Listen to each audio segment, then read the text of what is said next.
এবং দেবী পক্ষের সন্ধিক্ষণ। এর মাধ্যমে দুর্গাপূজা উৎসবের সূচনা হয়। এটি একটি পবিত্র ও আনন্দের দিন।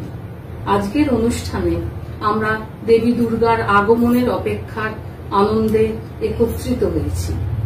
স্তোত্র, গান, আবৃত্তি ও নৃত্যের মাধ্যমে আমরা দেবী দুর্গার পূজার আগমনের মহিমা গাইব। আমরা সবাই মিলিত হয়ে এই মহালয়ার দিনটিকে এক আনন্দময় ও পুণ্যময় দিনে পরিণত করার চেষ্টা করব। আশ্বিনের এক প্রাগৈতিহাসিক সকালে শ্রীরামচন্দ্র যে বোধন করেছিলেন, স্বর্গের দেব পুরুষগণ যুদ্ধে পরাজিত হয়ে যে রণদেবীকে অসুর নিধনে পাঠিয়েছিলেন, সেই দুর্গাই 21 শতকে নারীর ক্ষমতায়ন। তার মহাতেজ চিরজাগরুক আগুন হয়ে জ্বলে উঠুক মাটির পৃথিবী প্রতিটি নারীর মধ্যে।